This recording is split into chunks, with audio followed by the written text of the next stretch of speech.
The USS Harry S Truman's deployment has been punctuated by several dubious events since the aircraft carrier left its home port of Norfolk at the end of September last year. First was the blue-on-blue engagement where the strike group cruiser, the USS Gettysburg, accidentally shot down an Air Wing Super Hornet as it was on its way back to the carrier. A few weeks later, the carrier collided with a tanker just north of the Suez Canal, and as a result, the commanding officer, Captain Dave Frosty Snowden, was relieved. His replacement, Captain Chris Chowder-Hill, had been CO of the USS Dwight D. Eisenhower that deployed to the Red Sea the previous year, and that familiarity with the region made him a good choice to take over Truman under challenging circumstances. Now the Truman has made headlines for the wrong reasons once again.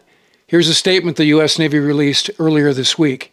The USS Harry S Truman, CVN-75, lost an FA-18E Super Hornet assigned to Strike Fighter Squadron 136 and a tow tractor as the aircraft carrier operated in the Red Sea April 28th. All personnel were accounted for, with one sailor sustaining a minor injury. The FA-18E was actively under tow in the hangar bay when the move crew lost control of the aircraft. The aircraft and tow tractor were lost overboard. Sailors towing the aircraft took immediate action to move clear of the aircraft before it fell overboard. An investigation is underway.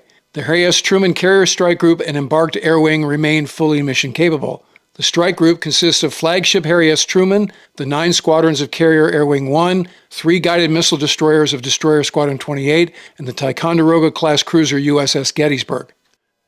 Reporting on the Houthi conflict is challenging because the situation is very fluid and chaotic at times. So let me tell you about a resource that I depend on to get to the truth when covering current events, Ground News. We go to the Ground News homepage and right away we see the topic we're dealing with in this episode. We click on it and discover there are 350 stories around that topic, and this infographic here shows you the bias distribution with the logos of the sources prominently displayed. Let's compare 2 headlines. First one is from the Jerusalem Post, which is owned by a media conglomerate, has high factuality and center bias. We click through to the story with the headline, F-18 falls overboard from U.S. aircraft carrier in Red Sea, and see the coverage as matter of fact as the bias rating suggests it would be. And then we have this one here from Asia Times with very high factuality and leans left. You can see from the headline, Did Houthi missiles threaten to sink the carrier USS Truman, that this article has a different, more biased focus than the previous one. In both cases, it's easy to click through to read the coverage and then back to Ground News again. You can't get this amount of information organized like this anywhere else. Go to ground.news/ward or scan the QR code on the screen. If you use my link, you can get 40% off unlimited access, which is the Vantage plan that I use. Again, that's ground.news/ward or scan the QR code. The link is in the episode description below, so check it out. Now, some hours later, official Navy sources added an additional detail. The carrier was conducting what they described as an evasive maneuver against an incoming Houthi weapon when the Super Hornet and tractor went over the side. And that's all the information the Navy or CENTCOM has provided. So let's do a little analysis here. A full carrier air wing has about 80 aircraft across 9 squadrons, including helicopters. At any given time, about half of those aircraft are in the hangar bay for maintenance. To get aircraft and other things to the flight deck, a Nimitz-class aircraft carrier like Truman has 4 elevators.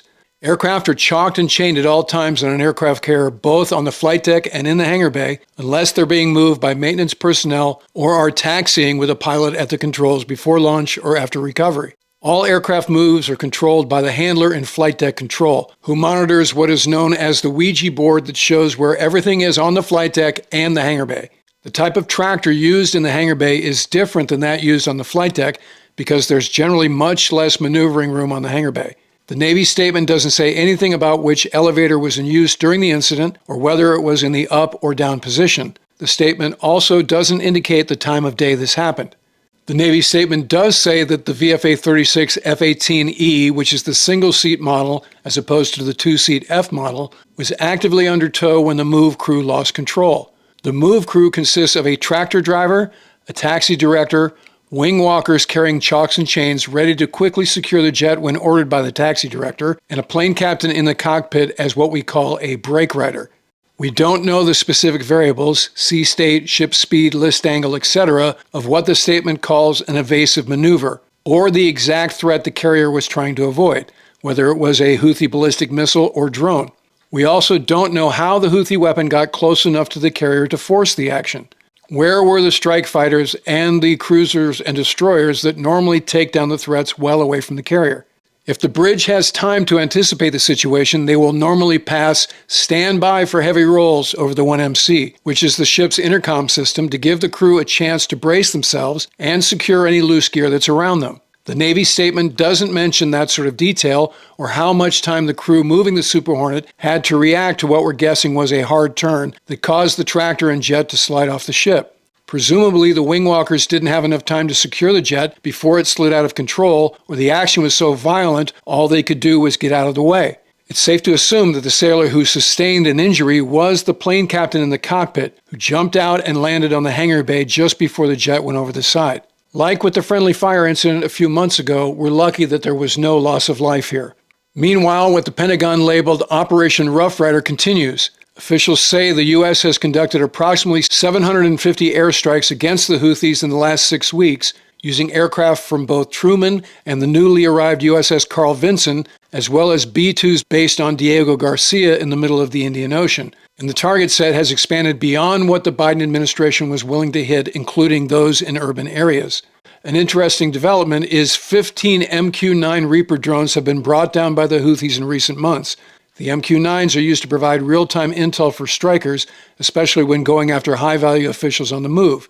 And courtesy of Defense Secretary Hegseth's additions to the Signalgate thread, the world now knows how those MQ-9s sequence with the manned strike packages. At this point, the U.S. Air Force has about 280 Reapers left in the inventory, each costing about $28 million. The Pentagon has also dismissed Houthi claims of hitting U.S. warships in the Red Sea as disinformation, and there remains no evidence any Houthi weapons have hit American vessels, in spite of the huge numbers of ballistic and cruise missiles and drones launched, what the Navy has described as the greatest number sailors have faced since World War II. But the Houthis can lay claim on 2 Super Hornet soft kills. The first when the USS Gettysburg mistook one for an incoming enemy missile, and the second when Truman lost a Super Hornet over the side while taking evasive maneuvers to avoid the same thing. So what happens now? Remember what President Trump posted a few weeks ago regarding how any actions by the Houthis would be regarded as actions by Iran. For all of the rhetoric and increase in strikes, not to mention talks between the U.S. and Iran and Oman, the Houthis are still launching weapons at American warships and Israel. It's notable they haven't attacked any commercial shipping since early winter last year. Will the tough talk against Iran be followed up with military action? Obviously, there will be more to follow, and we'll be monitoring the situation. So if you're not already a subscriber, become one so you don't miss anything. And in the meantime, I look forward to talking to you again very soon.